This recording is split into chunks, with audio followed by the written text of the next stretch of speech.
Hey guys, welcome back to my YouTube channel. So నిన్న క్లాస్లో అయితే నేను జస్ట్ జావా గురించి అయితే చెప్పాను కదా. సో జావా అనే జావా ప్రోగ్రామింగ్ అంటే ఏంటి అండ్ ప్రోగ్రామ్ ఎందుకు ఇంపార్టెంట్ అదైతే తెలుసుకున్నాం కంప్లీట్గా. సో ఇవాల్టి వీడియోలో ఏంటంటే ఇంట్రడక్షన్ టు జావా. సో ఇవాళ మనం ఏమేమి నేర్చుకుంటున్నామంటే మన అజెండా ఏంటంటే అసలు జావా అంటే ఏంటి, జావాని ఎవరు కనుక్కున్నారు, ఎప్పుడు కనుక్కున్నారు, తర్వాత జావా ఫుల్ ఫామ్ ఏంటి, తర్వాత Java advantages and disadvantages, and next different types of technologies available in Java, తర్వాత కోర్ జావా అంటే ఎందుకు, సో అది ఎందుకు అంత కోర్ జావా అనేది ఎందుకు అంత పాపులర్. సో మన అజెండా అనేది అదన్నమాట. సో మనం క్లియర్ కట్గా అయితే ఇప్పుడైతే తెలుసుకుందాము. సో ఫస్ట్ మనం చూసుకున్నట్టయితే మనకైతే what is Java. So Java అంటే ఏంటంటే జావా అనేది Java is a object oriented programming language and designer developed all kinds of applications. So అంటే ఏంటంటే సో ఇందాక నిన్నటి క్లాస్లో మనము ప్రోగ్రామ్ పారాడిగ్మ్స్ అనేది అయితే చూసాము.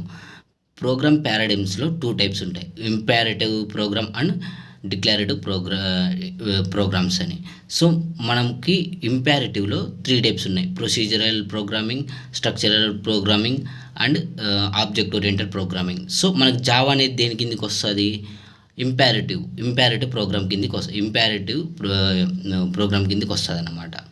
సో ఇప్పుడు ఏంటంటే ఆబ్జెక్ట్ ఓరియంటెడ్ ప్రోగ్రామింగ్ అంటే ఏంటంటే మనం ఏదైతే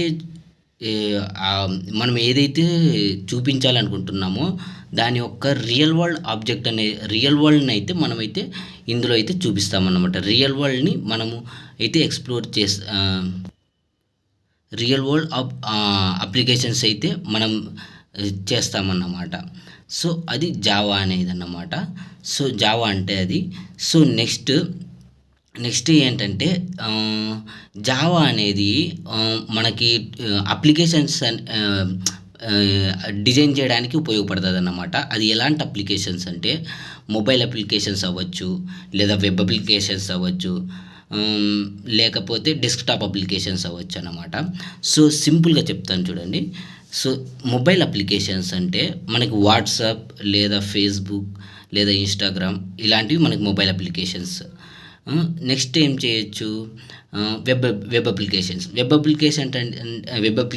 అంటే లైక్ మనము ట్రైన్ టికెట్ బుక్ చేస్తాం కదా, ఐఆర్సిటీసీ, అండ్ ఇంకా ఏంటంటే ఫ్లిప్కార్ట్, ఈ కామర్స్ వెబ్సైట్స్ అనమాట. ఇలాంటివన్నీ మనకి వెబ్ అప్లికేషన్స్ కిందకి వస్తాయి అన్నమాట. నెక్స్ట్ డెస్క్టాప్ అప్లికేషన్స్ ఏంటంటే నోట్ ప్యాడ్, నెక్స్ట్ ఏమి పెయింట్, క్యాలిక్యులేటర్, ఇవన్నీ మనం డౌన్లోడ్ చేయం, ఇవన్నీ ఇన్బిల్ట్ వస్తాయి అన్నమాట మనకి. సో వీటిని ఏమంటారంటే డెస్క్టాప్ అప్లికేషన్స్ అంటారన్నమాట. సో వీటన్నింటిని మనం జావా లాంగ్వేజ్ యూస్ చేసేసి మనమైతే డెవలప్ అయితే చేయొచ్చు అన్నమాట. సో అది అన్నమాట. సో నెక్స్ట్ ఏంటంటే మనకి జావాని ఎవరు కనుగొన్నారంటే జేమ్స్ గూస్లింగ్ అనే వ్యక్తి అయితే కనుక్కున్నారన్నమాట. సో అది ఎప్పుడు కనుక్కున్నారంటే 1991లో అయితే కనుక్కున్నారు. సో అది యాక్చువల్గా ఆ మనిషి జేమ్స్ గూస్లింగ్ అనే వ్యక్తి యాక్చువల్గా ఆ మనిషి లాంగ్వేజ్ అనేది వరల్డ్ ఫేమస్ అవుతుందని అనుకోలేదన్నమాట. సో ఆ మనిషి ఎందుకు కనిపెట్టుకున్నాడంటే ఎలా వచ్చిందంటే ఈ లాంగ్వేజ్. సో ఫస్ట్ ఒక టాస్క్ అంటే జేమ్స్ గూస్లింగ్ అనే వ్యక్తికి చిన్న టాస్క్ ఆయనే చేద్దాం, ఒక రిమోట్ మైక్రో డివైస్ లాగా చేద్దాం అనుకున్నాడు అనమాట. ఒక రిమోట్లో యూజ్ చేద్దాం అనుకుని రాసినాడు అనమాట.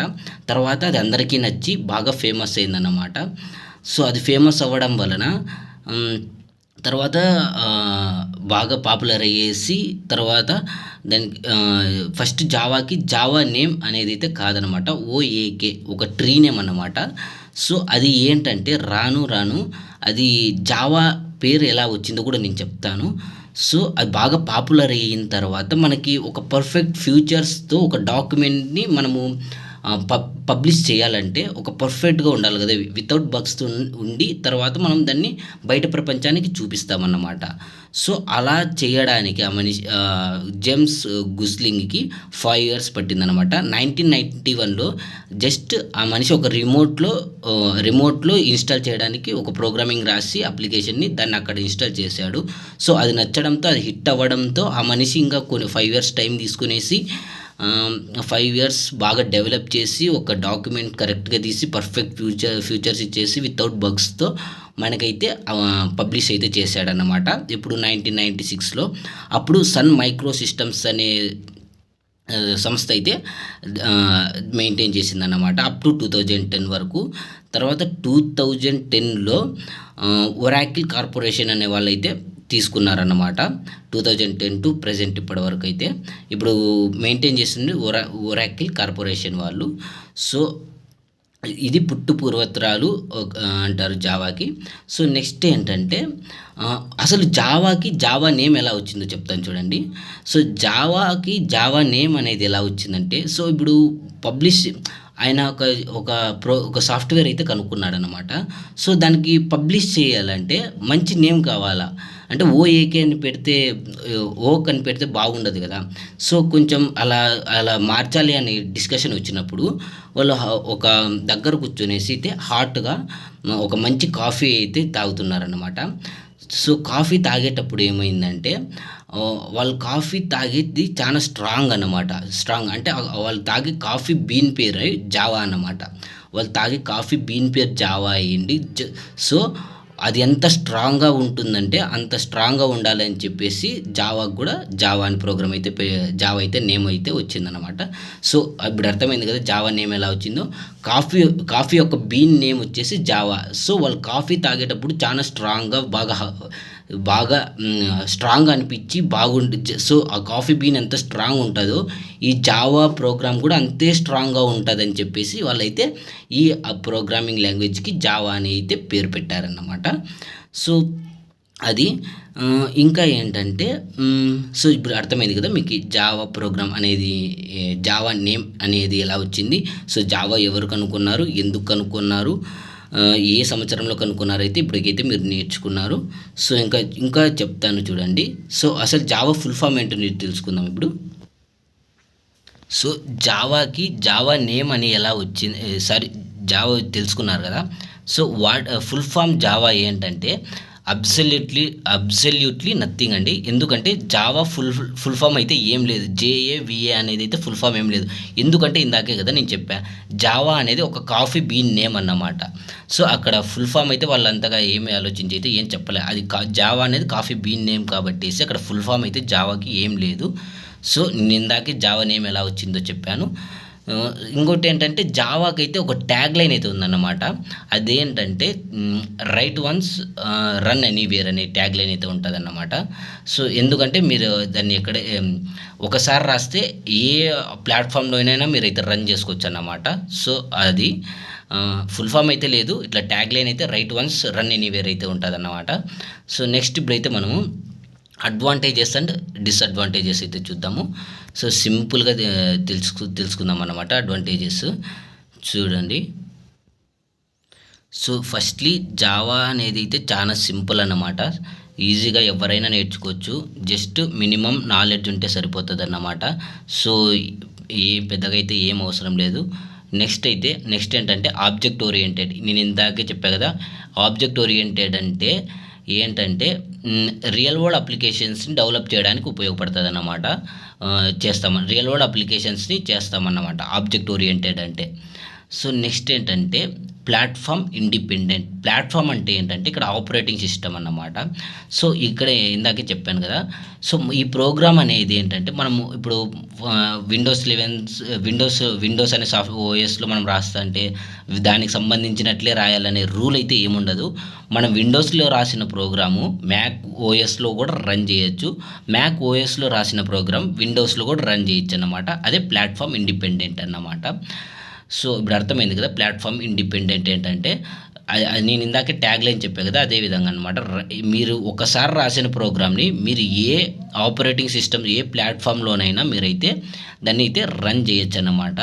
సో అది ప్లాట్ఫామ్ ఇండిపెండెంట్. నెక్స్ట్ డిస్ట్రిబ్యూటెడ్ అన్నమాట. డిస్ట్రిబ్యూటెడ్ అంటే ఏంటంటే ఏదైనా ఒక అప్లికేషన్ని డిస్ట్రిబ్యూట్ చేయడం అన్నమాట. అంటే మన సర్వర్ని మల్టిపుల్ టైమ్స్ యాక్సెస్ చేయొచ్చు. సో అదేవిధంగా అప్లికేషన్ లోడ్ని కూడా ఒకే సర్వర్ మీద పడకుండా డిఫరెంట్ సర్వర్స్ అయితే మనమైతే క్రియేట్ చేయొచ్చు అన్నమాట. సో యాక్చువల్గా ఇక మనకి రియల్ టైమ్ అప్లికేషన్స్ని అయితే మనం డిస్ట్రిబ్యూటెడ్ అప్లికేషన్స్ అంటాము. ఎందుకంటే ఆడియన్స్ ఎక్కువ ఉంటారు, ఎక్కువగా యాక్సెస్ చేస్తుంటారు కాబట్టి అప్పుడు మనకి డిఫరెంట్ సర్వర్స్ అయితే మనకు అవసరం అవుతుంది అన్నమాట. సో అలాంటప్పుడు మనకి డిస్ట్రిబ్యూటెడ్ అనేది అయితే యూజ్ అవుతుంది అన్నమాట. ఎందుకంటే మనకి డిఫరెంట్ సర్వర్స్ అయితే మనం యాక్సెస్ చేయొచ్చు డిస్ట్రిబ్యూటెడ్ నుంచి అయితే. సో అదొక అడ్వాంటేజ్ అన్నమాట. సో నెక్స్ట్ ఏంటంటే సెక్యూర్ అన్నమాట. జావా అనేది సెక్యూర్. ఎందుకంటే నువ్వు రాసిన ప్రోగ్రామ్ నువ్వు ఎవరికైనా యాక్సెస్ ఇవ్వచ్చు, ఎవరికైనా యాక్సెస్ తీసేయచ్చు, నెక్స్ట్ ఎక్కడైనా యాక్సెస్ చేయొచ్చు, ఎక్కడైనా యాక్సెస్ తీసేయచ్చు. సో ఫుల్ సెక్యూర్ అయితే ఉంటుంది అన్నమాట. సో అది నెక్స్ట్ ఫ్యూచర్ ఏంటంటే రోబెస్ట్ అంటే ఏంటంటే మనం ఇప్పుడు రాసిన ప్రోగ్రామ్ని ప్రజెంట్ 2024లో రాసిన ప్రోగ్రామ్ని 2050లో కూడా 2050లో కూడా మనం దాన్ని అప్డేట్ చేయొచ్చు అనమాట. అప్పుడు కూడా మనం ఇప్పుడు పాస్ట్లో రాసిన ప్రోగ్రామ్ పాస్ట్లోనే ఉందనుకోకుండా మనం అప్పుడు కూడా దాన్ని యాక్సెస్ చేసి అయితే మనమైతే అప్డేట్ చేయొచ్చు అనమాట. సో అది మనకి ఫ్యూచర్స్ అయితే. నెక్స్ట్ ఏంటంటే different types of technologies available in Java అన్నమాట. సో చెప్పాను కదా డిఫరెంట్ టెక్నాలజీస్ అయితే. సో ఇప్పుడు జావాలో టెక్నాలజీస్ ఏమున్నాయో చూద్దాము. సో జావా ఎస్ఈ అంటే జావా స్టాండర్డ్ ఎడిషన్ అన్నమాట. సో ఇదేంటంటే ఎట్లా అంటే స్టాండర్డ్ అలోన్ అప్లికేషన్స్ అన్నమాట. అంటే స్టాండర్డ్ అలోన్ అప్లికేషన్స్ అంటే డెస్క్టాప్ అప్లికేషన్స్ అన్నమాట. అంటే చెప్పా కదా డెస్క్టాప్ అప్లికేషన్స్ అంటే క్యాలిక్యులేటర్, పెయింట్, తర్వాత నోట్ ప్యాడ్ ఇవన్నీ వస్తాయి అన్నమాట. సో ఇన్బిల్ట్ అన్నమాట. సో దానినే మనం స్టాండర్డ్ ఎడిషన్ అంటాము టెక్నాలజీస్. నెక్స్ట్ అంటే జావా ఈఈ అంటే జావా ఎంటర్ప్రైజ్ ఎడిషన్ అన్నమాట. సో తర్వాత ఏంటంటే జావా ఎంఈ మైక్రో ఎడిషన్ అన్నమాట. సో జావా ఈఈ అంటే మనకేంటంటే ఎంటర్ప్రైజ్ ఎడిషన్ అంటే ఆన్లైన్ వెబ్ అప్లికేషన్స్ అన్నమాట. వెబ్ అప్లికేషన్స్ అంటే మనకి అమెజాన్ అవ్వచ్చు, ఫ్లిప్కార్ట్ అవ్వచ్చు, తర్వాత ఏంటంటే ఐఆర్సిటిసి అవ్వచ్చు. ఇవన్నీ మనం ఏంటంటే ఆన్లైన్ నుంచి యాక్సెస్ చేస్తున్నాం వెబ్ అప్లికేషన్స్ అన్నమాట. వీటిని ఏంటంటే మనము ఆన్లైన్ త్రూ యాక్సెస్ చేస్తాం కాబట్టి మనం దీన్ని అయితే ఎంటర్ప్రైజ్ ఎడిషన్ అన్నమాట. నెక్స్ట్ జావా మైక్రో ఎడిషన్ అన్నమాట. జావా మైక్రో ఎడిషన్ అంటే చాలామంది మైక్రో ఎంఈని మొబైల్ ఎడిషన్ అంటారండి. కాదు, ఇక్కడ మైక్రో ఎడిషన్ అన్నమాట. మైక్రో ఎడిషన్ అంటే మనకి మొబైల్లో యూస్ చేసే యాప్స్ని డెవలప్ చేయడానికి యూస్ చేస్తాం micro editions. WhatsApp, Facebook, something Insta ఇలాంటివన్నీ మైక్రో ఎడిషన్ అంటారు. చాలామంది మొబైల్ ఎడిషన్ అంటారు. కాదు, అది మైక్రో ఎడిషన్ అన్నమాట. సో నెక్స్ట్ ఏంటంటే సో ఇప్పటివరకు క్లియర్గా అర్థమైంది అనుకుంటున్నాను. సో ఇప్పటివరకు విన్నారంటే మీకు అర్థమైంది అనుకుంటున్నాను. సో లైక్ చేయండి, సబ్స్క్రైబ్ చేయండి, సపోర్ట్ చేయండి. నెక్స్ట్ ఏంటంటే what is core Java and why it is so popular. So core Java అంటే యాక్చువల్గా ఏం లేదండి. ఇట్ ఈస్ కోర్ జావా అంటే కూడా స్టాండర్డ్ అలోన్ అప్లికేషన్స్ అన్నమాట. ఏంటంటే డెస్క్టాప్ ఇప్పుడు ఉంటుంది కదా ఎస్ఈలో స్టాండర్డ్ అలోన్ అప్లికేషన్స్లోనే మనకి ప్రోగ్రామ్స్ అనేటివి కోర్ ప్రోగ్రామ్స్ అయితే ఉంటాయన్నమాట. 2 టైప్స్ లాగా ఉంటాయి. 2 టైప్స్ అన్నమాట. ఒకటి స్టాండర్డ్ అలోన్ గురించి అయితే ఎవ్వరు చెప్పారనమాట. ఇందులో కోర్ ప్రోగ్రామింగ్ గురించి మాత్రమే ఉంటుంది అన్నమాట. సో అంటే ఏంటంటే ప్రోగ్రామ్ మనం ఇక్కడ ఏం యూస్ చేస్తామంటే లూప్స్ యూస్ చేస్తాం. తర్వాత వేరియబుల్ స్టోరింగ్ చేయడం యూస్ చేస్తాం. తర్వాత ఒక కండిషన్ రాసి అది ట్రూ ఆర్ ఫాల్స్ చెక్ చేస్తాం. సో ఇలాంటివన్నీ మనం చేసేది స్టాండర్డ్ ఎడిషన్లోనే అన్నమాట. ఎందుకంటే అక్కడ మాత్రమే మనకైతే కోర్ జావా అన్నది అయితే అంటే in depth of program core అనేది అయితే ఉంటుందన్నమాట మనకి అక్కడ స్టాండర్డ్ ఎడిషన్ అన్నమాట. సో దానినే మనం కోర్ జావా అంటాం. కోర్ జావా అంటే అర్థమైంది కదా. సో ఏం లేదు, సో స్టాండర్డ్ ఎడిషన్లోనే మనకి ప్రోగ్రామ్స్ అనేటివి మనకి కండిషన్స్ చెక్ చేసుకోవడానికి అవ్వచ్చు, లూప్స్ రాయడానికి అవ్వచ్చు, లేదా స్టోర్ చేయడానికి అవ్వచ్చు, మనం అవన్నీ చేసేది స్టాండర్డ్ ఎడిషన్లోనే. దానినే మనం ప్రోగ్రామ్స్ మనం రాస్తాం కదా, అందులో ఇన్ డెప్త్ రాస్తాం కదా, దానినే కోర్ జావా అంటాం అన్నమాట. సో అదన్నమాట. సో ఇవాల్టి క్లాస్ అయితే అందరికి అర్థమైంది అనుకుంటున్నాను. సో ప్లీజ్ మీకు కానీ వీడియో నచ్చినట్లయితే లైక్ చేయండి, షేర్ చేయండి, సబ్స్క్రైబ్ చేయండి. సో నెక్స్ట్ సెషన్ 3 ఇందాక ఇది ఫస్ట్ ఇంట్రడక్షన్ టు జావా కదా. సో నెక్స్ట్ ఇన్స్టాలైజేషన్ ఎలా చెయ్యాలి అన్న వీడియో అయితే నేనైతే క్లియర్గా చూపెడతాను. సో మీరైతే సబ్స్క్రైబ్ చేసుకోండి. So thank you all, bye bye.